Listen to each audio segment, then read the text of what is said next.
Good morning and good afternoon. Welcome to the premiere episode of Industry Leaders Talk presented by the Diplomatist. My name is Kanchi Batra. With this, we are initiating a new series of one-on-one interaction with captains of industry, CEOs, heads of international business, and industry experts. In this industry-focused series in an E format, we will explore a range of perspectives on today's business demands. We will ask business leaders from an array of industries how they are shaping their companies to meet the challenges of the future. A wide range of industry experts will discuss trends, evolution, and direction in which their respective industry is heading. In the next 30 minutes, you will learn about the industrial revolution of Africa from our expert, who will be later introduced by the chair. And now it is time for me to introduce today's presenter. She is someone we all know and admire, Ambassador Manju Seth. She is a career diplomat, retired from the Indian Foreign Service in 2014, a former Ambassador and Consul General of India. Her last assignment was as Ambassador of India to Madagascar and Comoros. She has an extensive experience in India and abroad in dealing with diverse issues related to international relations, governance, policy matters, administration, publicity, media, protocol, culture, economic and commercial matters. She is an advisor for international collaboration with Organization for Diaspora Initiatives, that is ODI, and an advisor with Ambra Foundation, which works on women empowerment issues. Madam Chair, it is an absolute pleasure to have you with us. Now, for all the participants, it is our hope that you will take advantage of this opportunity and come up with valuable feedback and suggestions that will be beneficial for our respective regions. We will have the opportunity to, you will have the opportunity to send questions to today's presenter by typing your questions in the Q&A box. And a recorded version of the discussion will also be available soon. And you all can see we are already live on Facebook. Now, with that, I will turn it over to Madam Chair. Over to you, Ambassador Seth. Thank you. Thank you so much. Let me wish all of you namaskar and good afternoon. And I think Professor Edgars, Excellency, I think we have to say good morning to you. What time is it over there? About 10:30 in the morning. 10:30. So good morning to you. It's a pleasure to have you here this afternoon, this morning, on this very special new series, and with your great expertise in business matters, and of course in Africa and other countries, you know, Europe and Asia and India even. So it is really very fortunate for all our viewers, I'm sure, for all the viewers here. They would really benefit from your ideas and your perspective. And before we proceed further, I would just like to read out your biodata, which is so impressive. It's very long, so I will not be, you know, reading the whole thing, but it's really very impressive. And he's one of the leading authorities on African matters and in Africa. So His Excellency Professor Dr. Ambassador Tal Edgars, QC, is a global multi-award winning, well-known business authority, mentor, chess player, erudite speaker of note, diplomat, and a cutting-edge thinker with an outstanding record in planning, managing, and executing highly successful private and public sector initiatives in Africa, Europe, America, and Asia. He has an academic, diplomatic, and international civil service background with a global inclination and provides quite extensive domestic best practices in Africa. He is Africa's leading authority and informed voice on knowledge of foreign policy community, growth and competitiveness practice, complex negotiations, strategic foresight, government affairs, entrepreneurship, investment policies, brand strategy. And also, he's an expert on how countries and businesses can be active participants in their own development. And he has been advising multifarious governments, multifarious companies across the world on how to do business with and in Africa, and how to, the other way around, how Africa can also have mutual partnerships, outside. And he has been a voice for Africa. and he's currently the chairman of GBSH Consult Group Worldwide. And it is in this context that today's subject, Industrial Revolution of Africa towards the Africa we deserve. So he will be talking on this particular topic, and it is something which is very, very relevant. And as the world evolves and as it's emerging from this COVID pandemic, which has, sort of ruined economies, has brought GDP's growth to a minimal, and it has upset, everything. And it is only because of the IT and the interconnectedness that we have that we are even able to interact like this. Otherwise, the pandemic has put connectivity to travel, to face-to-face meetings, and it has become something which the whole world is grappling with. Some countries have emerged or are in the process of emerging out, but many other countries are still in a bad way. And so it is important that it's a very opportune sort of subject for today, the Industrial Revolution.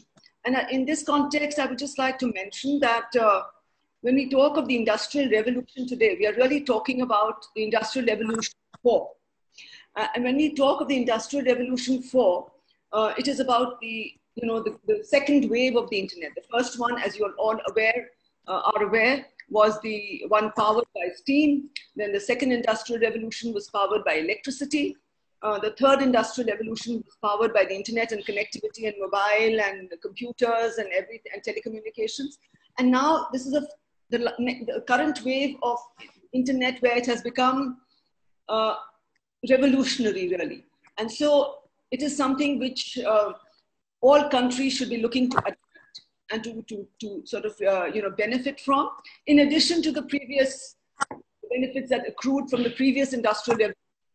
But since we can benefit from from hindsight and from the experience of others, we can have a combination of the earlier the technologies which are already in existence and can sort of harness and use for our benefit today, along with the new IR industrial revolution, or the industrial revolution 4, the technologies which are coming in today, the artificial intelligence, the Internet of Things, the sheer revolution that is taking place on the internet. And if we can adapt those along with the previous technologies and come up with an industrial revolution which is beneficial for our people, lifts people out of poverty, creates jobs, and is sustainable, I think that I feel it is Africa is poised, to benefit from all this. And I think if the right mix of technologies is taken, and one of the things that Professor Edgars, I think, is going to address is whether there should be a Silicon Valley in Africa. Absolutely, I think Africa and everywhere we need these Silicon Valleys. So there's innovation taking place. There's new technologies being adapted for everyone to benefit from, and creating jobs, creating connectivity, creating even without actually commuting yourself, you can do huge business. The e-business and e-commerce businesses that are going around the world, which are being which know no borders, have created a new model of doing business. And Africa, as it grows, as its the market is growing, it's a huge market. It's even it's expected to be 1/5 of the world, and expected to grow even more in the next few years. And so it's going, and GDP is growing very, very quickly. The consumption market is increasing, and so the urban consumer is increasing in Africa. And so it is an opportune moment for companies to tie up, to enter Africa, tie up to set up joint ventures, set up manufacturing, but taking in taking up elements of the fourth industrial revolution, which will be a win-win situation for everybody. So without further ado, I will now invite His Excellency Professor Dr. Ambassador Tal Edgars to kindly make his intervention. Thank you so much, Professor Edgars. Thank you very much. I'd like to, first of all, just applaud the Diplomatist for this particular premier takeoff to talk to industry experts. I think it's important that more than ever, COVID created a digital divide for us to share the knowledge that we have, a universal consciousness that was important. And more than ever, Madam Chair, Ambassador Manju, it's not the first time we're on these sessions, but seeing you ever well and able gives me the light to know that I am sitting in good company. You have mentioned quite a bit of things, and rather than go to where exactly my mind was going, I want permit me to perhaps pay more attention to the arguments that you raised. We are talking about the fourth industrial revolution, but the fourth industrial revolution for who exactly? Now, two common terminologies are used when you talk about industrial revolution is globalization, then development. So I'm going to maybe pose a bit of slightly vexing aphorisms so that we can appreciate if that globalization is the one we're looking for, yes, or is that the development we're looking for. So here goes. An example of headlines that reeked 3 decades ago about an English princess with a Welsh title leaving a French hotel with an Egyptian companion who has supplanted a Pakistani.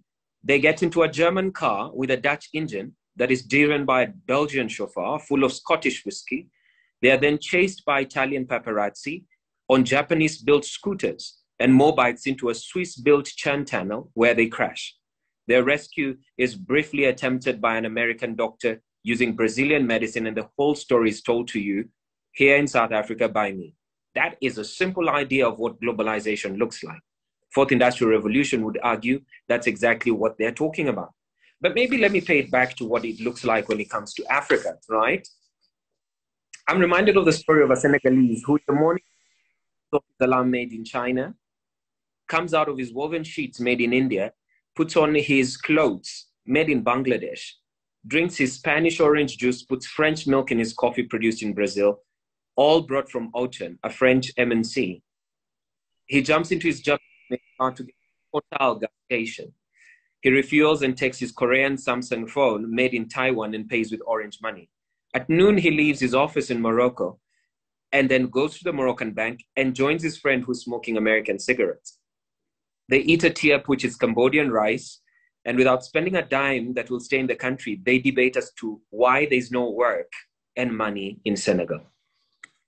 Now, with both references, what COVID simply did was to disrupt an entire supply chain for us to ask a question, and it is exactly what I'm going to keep on putting out. And I hope with the 30 minutes that I have, I might be able to put some intellectual discourse to it. Is it an Africa we want or an Africa we deserve? Right? Now, the mental map of Africa has always been interesting. We are soon to be the fastest urbanizing region in the world. We already have many cities with more than 1 million inhabitants, which is more than North America and more than 80% of population growth over the next 2 decades. We have a median age of around 20. That has got the largest youth population. The number of smartphone connections was forecast to double from 315 million in 2015 to 636 million in 2012. Twice the projected number in North America, not far from the total in Europe. So when we talk about infrastructure, when we talk about digitalization, Africa seems to be not far from it.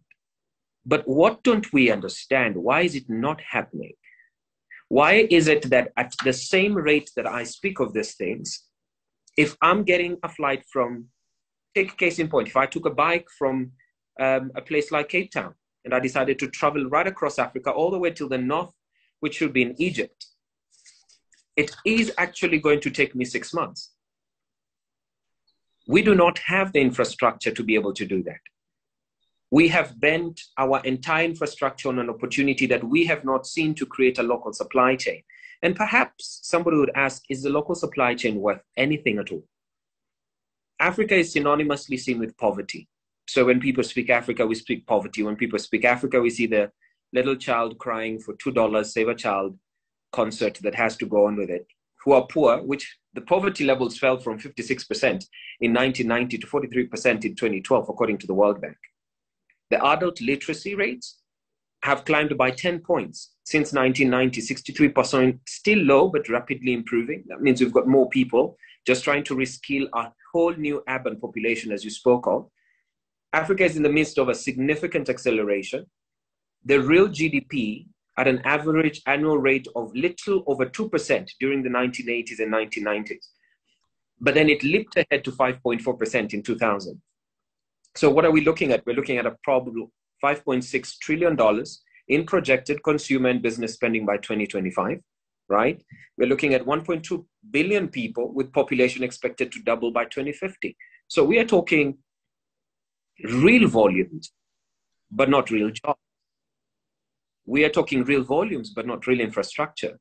For us to urbanize and really push Africa to where it needs to go, it means that between 2010 and 2015, Africa's working population, age population, increased by 14 percentage points, which compared with 9 percentage points in India and only 1 percentage point in China.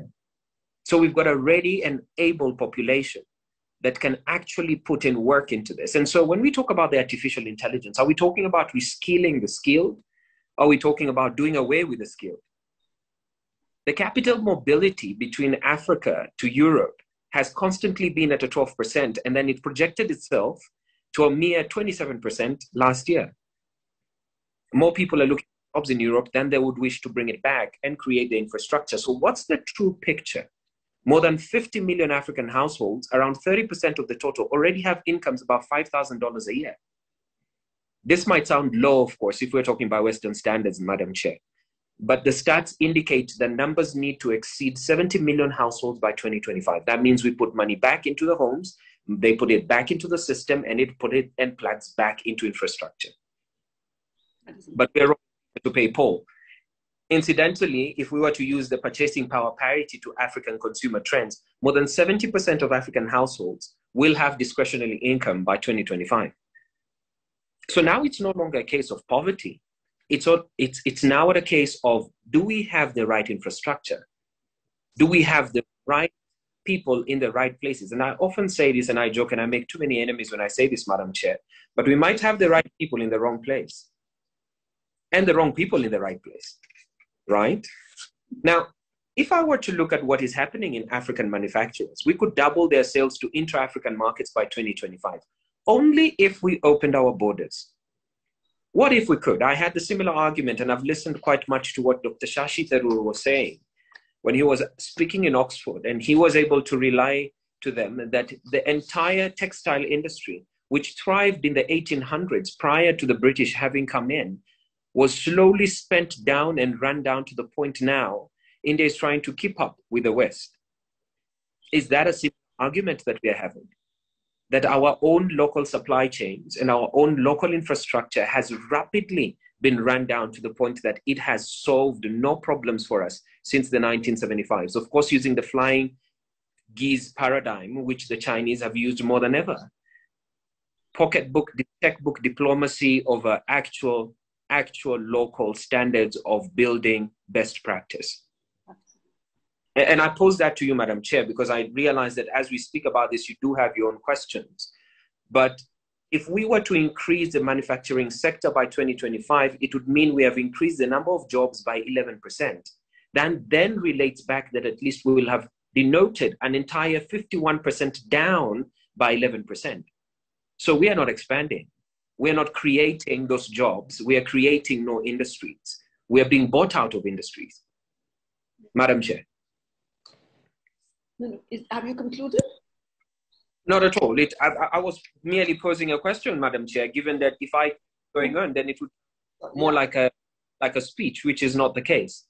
Absolutely. No, I absolutely agree with you that it has to be, local manufacturing, which is sustainable and beneficial. If you do take these new technologies and the AI and all that should be used benefiting the local manufacturing, making it more efficient, making the supply chains more efficient.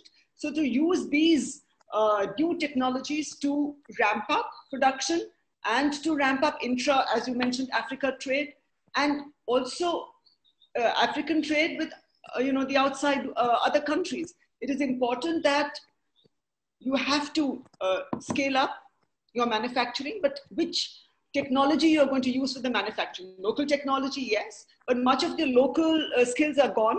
They're no longer even available in most countries for whatever reason, but in India, for instance, the weaving technology, the looms, so they have become, the handlooms have become something, they're being revived now, and they have been revived, but they need technology to get from the market, from the weavers to the market, and to find buyers. So those kind of things, issues where market to the, for the production line to the market, you make use of these new technologies, new tools available through, the internet, through artificial intelligence, blockchain, etc., including in agriculture as well. Agricultural products, everywhere, if we can use these, technologies, that I think would be a very good.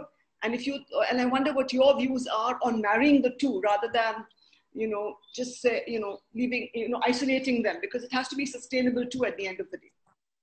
It has to be sustainable, Madam Chair, and I thank you for that. However, Africa trails the BRIC nations, and by that I mean it's way behind Brazil, Russia, India, and China in key measures, including electric power consumption per capita, rail density, and road density, right?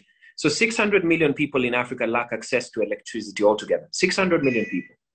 Africa's demand for electricity will quadruple between 2010 and 2040. By then, sub-Saharan Africa will require as much electricity as India and Latin America combined did in 2010. So far from just talking about the Industrial Revolution is, does government, utilities, and private sector manage the massive build-out and capacity needed to meet that demand? Then maybe let us look as a share of GDP. Infrastructure investment in Africa has remained at around 3.5% since 2000. This significantly will rise to 4.5% if Africa needs to close that infrastructure gap. How much are we talking about in dollar terms? Africa's annual investment in power infrastructure will need to rise from $33 billion to around $55 billion in 2025, while annual investment in transport infrastructure will increase from $20 billion in 2015 to $45 billion in 2025. So as much as we introduce the technology, there's a demand on it in terms of so that we can be able to meet the massive capacity build out. In 1975, only 25% of Africans lived in cities. By 2015, that share had risen to 40%. And by 2037, Africa will have shifted to a majority urban population.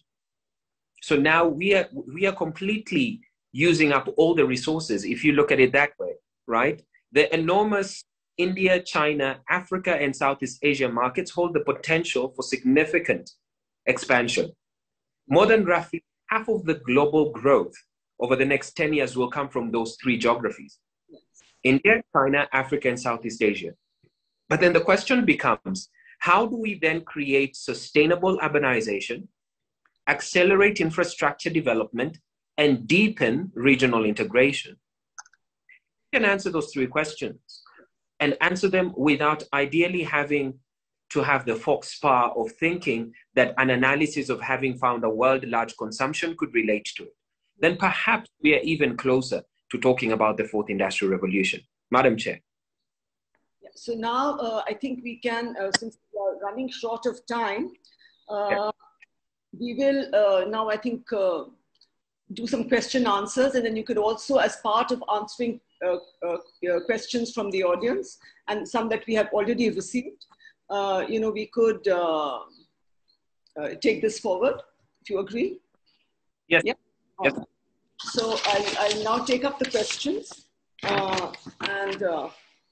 The first question is from Ingrid Skosana, Chief Executive, ICE Consulting. Africa's under 20 population is projected to be the continent's largest age cohort by 2070. So it is vital that young people are offered the tools to be successful in a digital-first economy. How can we make sure the youth benefit from the industrial revolution? Is the first question, if you'd like to take that up. On to that, Madam Chair. Thank you, Ingrid, for asking that question. The first idea is to understand that as much as we want to skill the youth, We must develop the jobs that allow this youth to be skilled. The education system, if we are talking about the Agenda 2063, the Africa we want, and we want gender diversity, then the first question should be, what kind of leadership do we need in order to be able to empower that gender inclusive kind of development? But we are putting the cart before the horse. And much of what we are doing is leaving a vacuum to address these issues in totality. That women in business in Africa and around the world have been seen as better entrepreneurs because they're returning the total investment of how much any VC has put in them. But I want to address that from the position of, is government ready? And this does not require an act of parliament. This does not require political goodwill. This requires administrative decision making. That if we are to create industries and to create jobs, what kind of potential of leaders should have that kind of thought process on the leadership level, so that then we can speak about how do we run with the innovation. Because a question that the Madam Chair you posed much earlier is, can Africa then be the new Silicon Valley? We can hardly be the Silicon Valley because we don't even have a sandbox policy. Ideas are stolen every day without any kind of law that has measured where does this stop. And until that point where we can literally look back and say that we do have a sandbox policy, this is the first time ever in history that Africa Court has called Facebook to come and answer questions in Africa in regards to how he does business in Africa. This is the first time. And until we start to ask for accountability in terms of leadership to boil down to the youth, then we will never get that answer given. But education, as you said, is important and is really the key for getting people into, but what I was thinking is it's also entrepreneurship. We shouldn't just be looking at jobs. If these people are educated, they should be skilled enough to start their own, small enterprises, SMEs, MSMEs, because those are also the key drivers of growth anywhere. They are the key drivers, Madam Chair, and sorry to cut you short, but it means no difference when the SMEs and entrepreneurs are in the periphery of the economy. Until we can bring entrepreneurship into the epicenter of the economy, they are just another conversation, right? In South Africa, we have got 300,000 SMEs that live on a constant till 600,000. Out of those, only 151,000 will scale down to about 21,000 that survive 5 years, and only those 20 that are open to opportunities. Where do the rest go? I see. Where they go? Do we know what the numbers are? And this is similar to every other country in Africa and around the world, that SMEs have not created an enabling ecosystem for them to run just the same way we talk about the big corporate, or the same way we talk about government, or the same way we talk about big pharma. Entrepreneurship has been seen as a negation of a system. It is, if you can have a job, then you can start something. That is what entrepreneurship simply has been looked at as. Yet the entrepreneurs who are big enough to have been like the Amazons entrepreneurs, the eBays, and if you continuously look at them, because what surprises you and what you need to know is that 400 companies in Africa make over $1 billion on annual revenue. So it's not a matter, it's a matter of creating an ecosystem that allows these entrepreneurs to be part of the supply chain and be in the actual economy builder. Yes, that's what governments actually need to do across the developing world, actually, to create an ecosystem that encourages them and that provides the the facilitation to scale up and to really contribute and be part of the economy and the GDP. Indeed. And so I'll go to the next question from Atul Kaushik, Chief of Party, the Asia Foundation, and industrialized Africa is good for the whole world. To what extent can India support the effort, given the aid fatigue in the continent? Now, India and Africa are not known to each other over a day. We have been strategic partners over years. And where India is where Africa is. It's at a position where India is now deliberating. What is our position when we talk about soft power, right? Now, Africa will account for 1/5 of humanity by 2025, 2 times potential growth in manufacturing output by 2025. But half of those partners who we look at and we say, where does India come in? In 2015, companies spent $2.6 trillion building factories, buying equipment and services, and gearing up to serve customers across the continent. Stats indicate that annual spending by African business to reach $3.5 trillion by 2025. Where does India come in all that? Now, if we look at the percentage points of population and the working age population between India and Africa, we still stagnate around the same area. 2010-2015, Africa's working age population, 14 percentage points, compared to 9 percentage points in India. And so there's a shift of capital where you will find more Indian businesses are moving into Africa because they also have had a fast track of digitalization of a majority of rural to urban. And so we are trying to confine both sides and saying, what are we building in between here?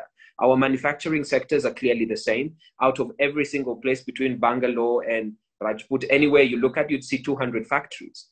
Out of those 200 factories, what can Africa learn? And where can we then find this expansion between the Brazil, India, Russia, and of course, Southeast Asia economies? So my answer to him is the opportunities are there. The bigger question right now is how do we merge what we think are the similarities enough to us to converge at a point of sustainable development?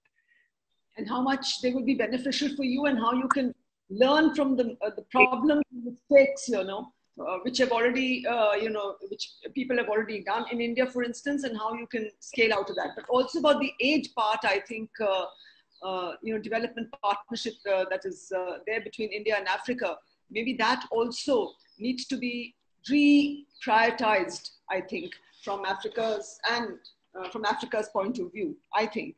But I don't know what your views are on that. Well, I also believe that much of what we speak about is hidden in legal arrangements. Right. The technical arrangements, however, speak differently to it. African manufacturers will double their sales revenue by $326 billion US, but we can also increase our import revenue by $100 billion by 2025.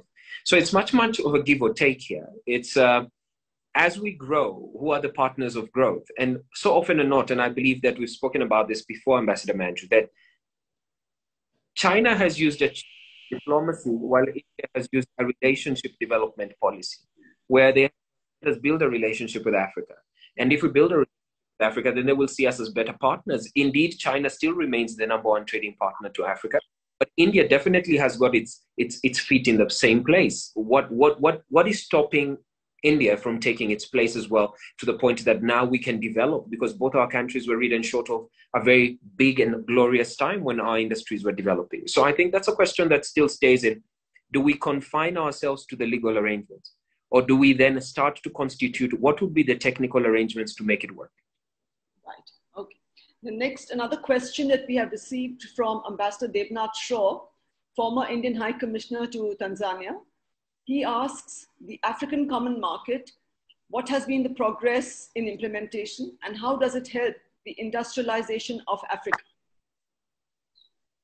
So until this point, we have 54 countries expected to create and have created the world's largest free trade. And like I said, if we tie ourselves to the legal arrangements, the technical arrangements would become even more confusing. Yes. Now, we have had trade blocs before. This is nothing new. We have had trade policies before. This is nothing new. And I'm saying again that indeed the issue we are facing, and largely I will say this, and perhaps I might make more enemies after this, but sure enough, I will take my own bet on it. What sensitized Africa, what sensitized India to seek self-independence might have also been the issue that made us become independent against each other. All right. So now, rather than working as a continent, we are working as countries in a continent. Yeah. Trade will only remain on paper unless these administrative privileges are removed. We are trying to make this an act of parliament, and I can assure you, Africa is not short of capital. It is not short of people. It is not short of jobs, but we have created it so difficult because we create everything to be an act of parliament. We create everything to be about political goodwill. It is all administrative. If we wanted to get rid of the borders today, we could.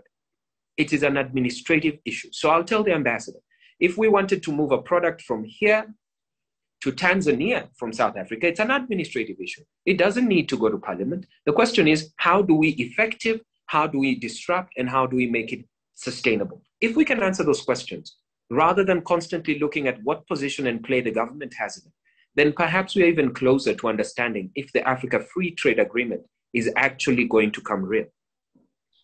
Do you think these barriers or these government, as you're saying, or administrative barriers which are all over within Africa, do you think if people, or do people have a voice, if the people come and say, or the business, like you say, the business community, the corporates of Africa come together and say this is important, and they put pressure on their respective governments that we need to, and especially if we want to have the industrial revolution we deserve and that we want, can they put pressure on all governments in Africa or on the African Union as the overarching body to bring in place this kind of legislation, should I say, or regulation to do away with these intra-country, intra-Africa trading issues?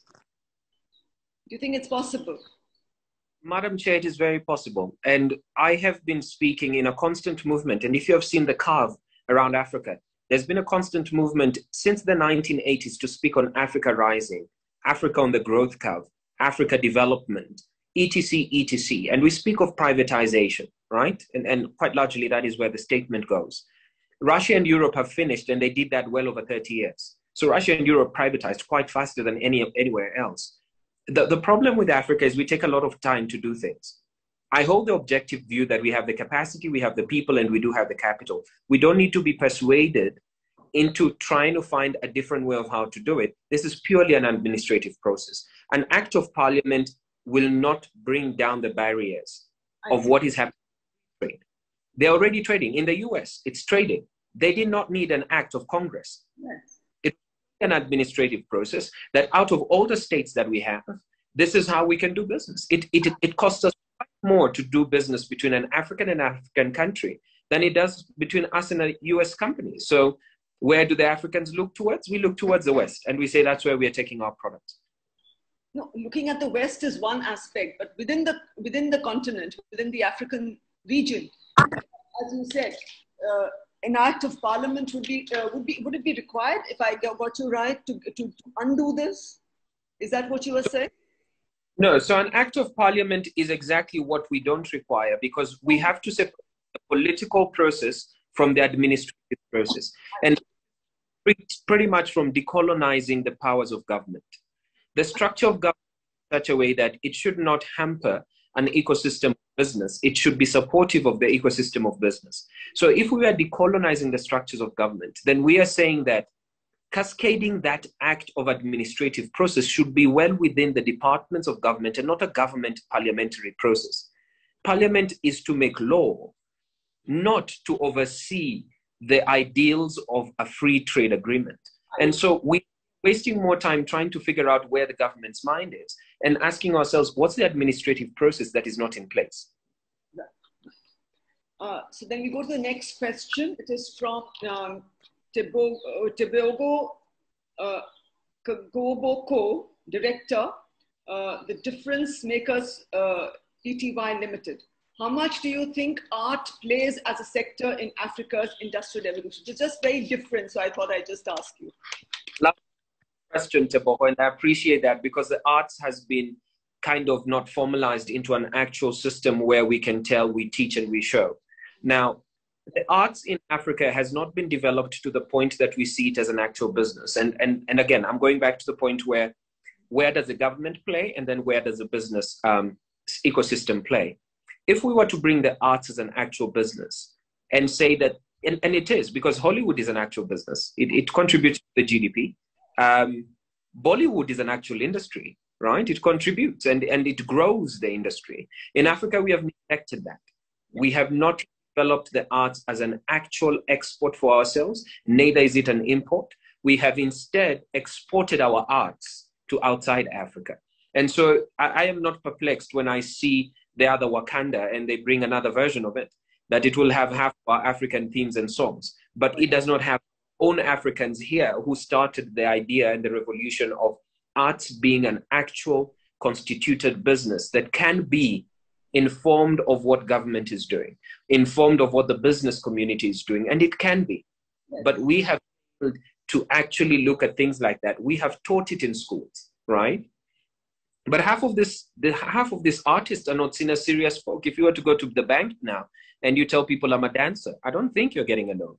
Yes. Because I believe dance is an expression of art and it is an expression of industry. No, it is just an expression of art and you can do it as a hobby. So the honors are upon us. That how do we then come together collaboratively and as business show that this is what this is capable of?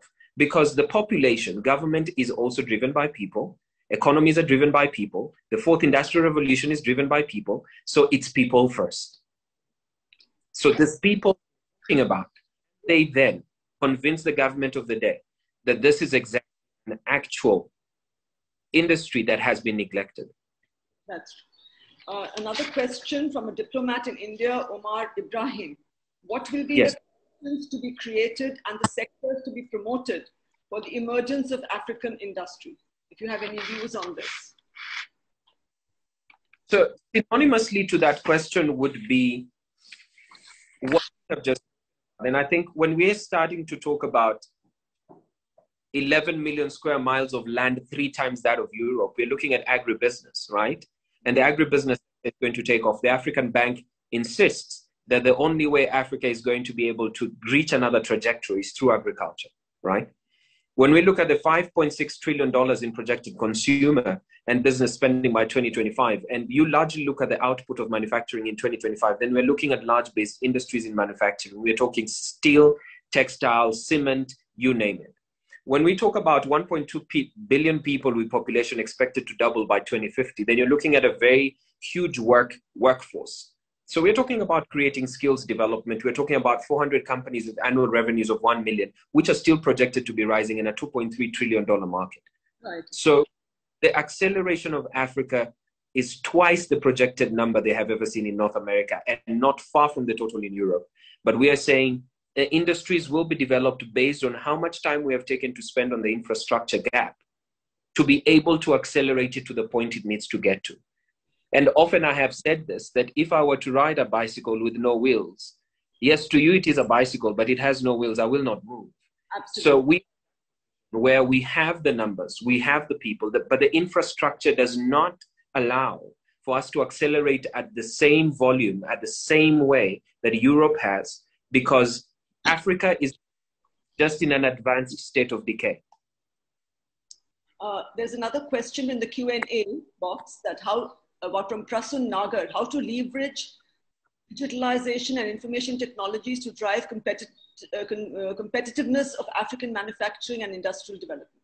And after this, we'll take just one more question and then conclude. All right. Thank you, Madam Chair.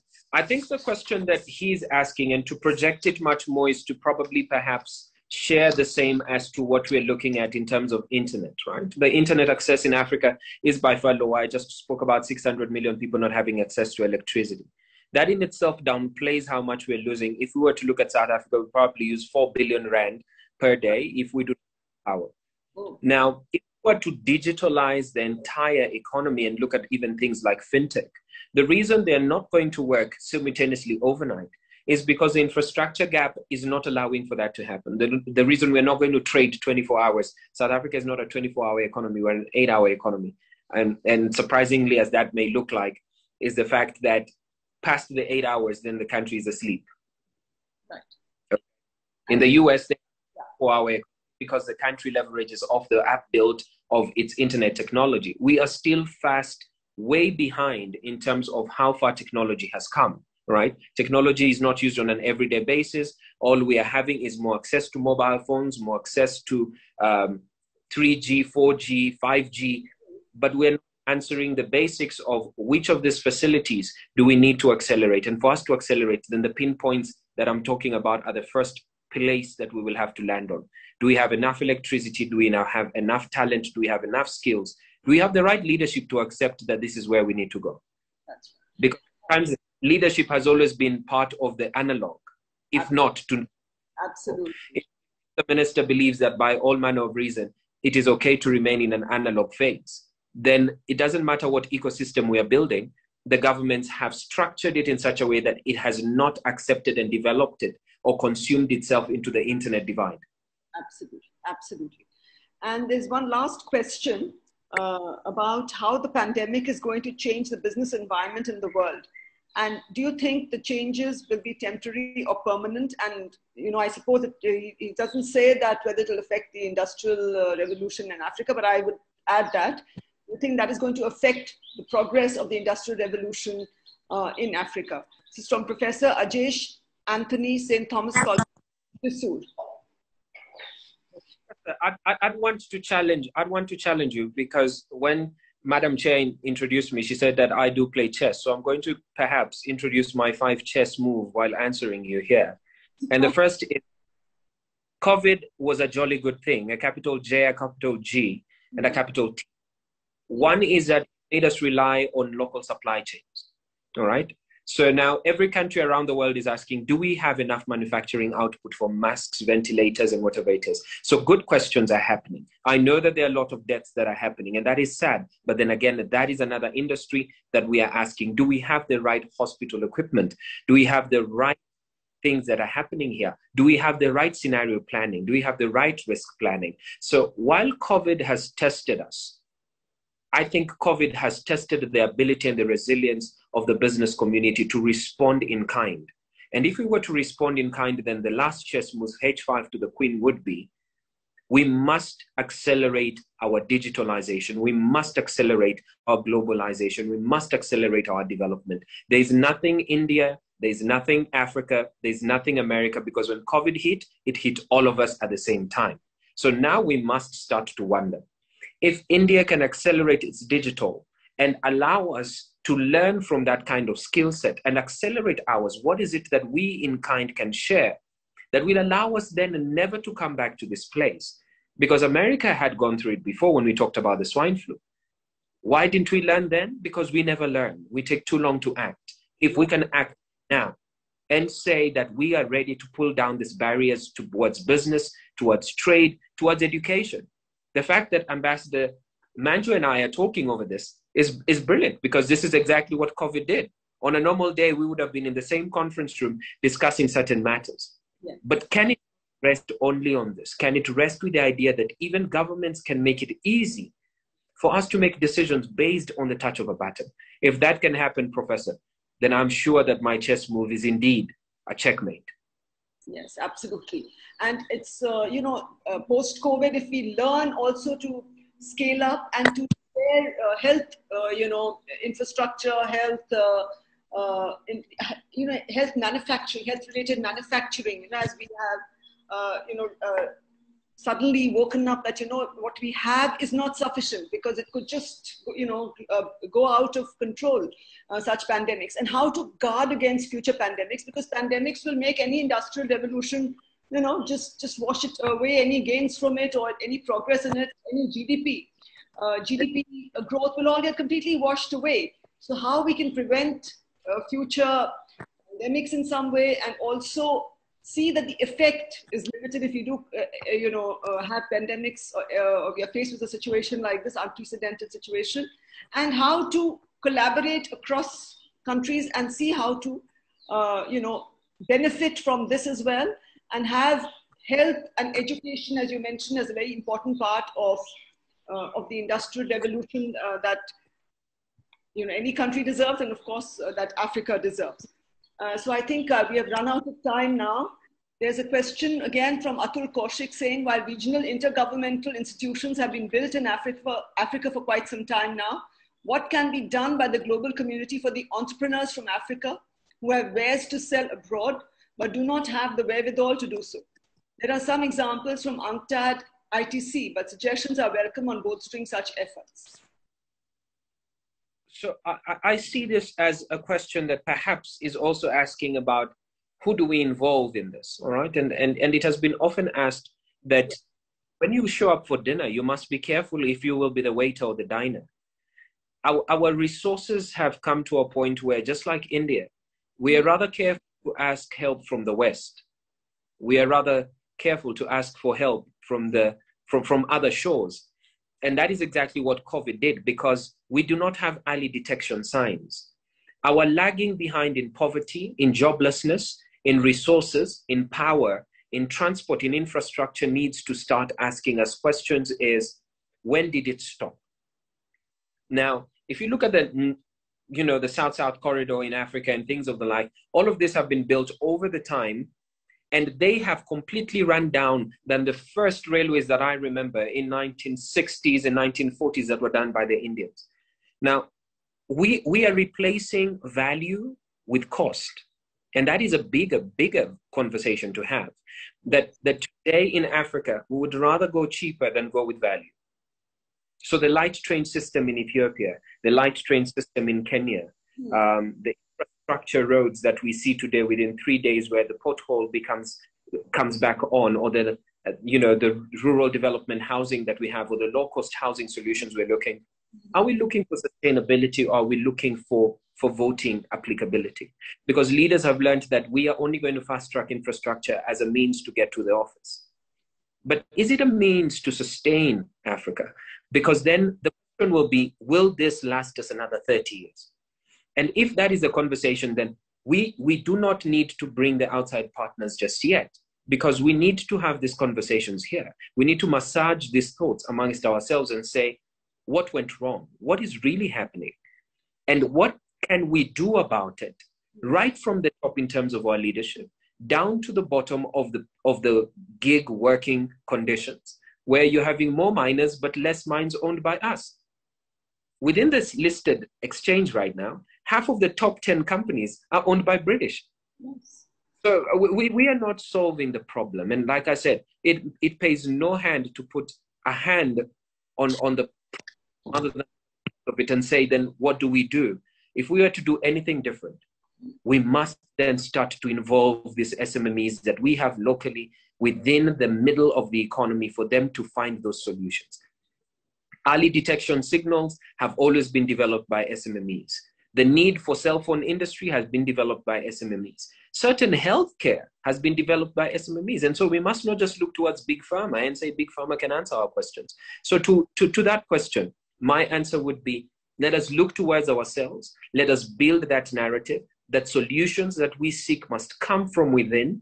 And then we are inviting partners to help us access a different level of codes of good practice, accelerate the growth, close the infrastructure gap. But let us first understand, do we know what is wrong with our countries?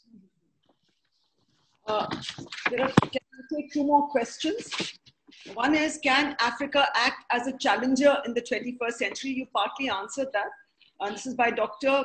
Paukolal Haukip, faculty of the Pondicherry University. Can Africa act as a challenger in the 21st century? And to answer this, and I'll go to one last question. I just take all questions at once.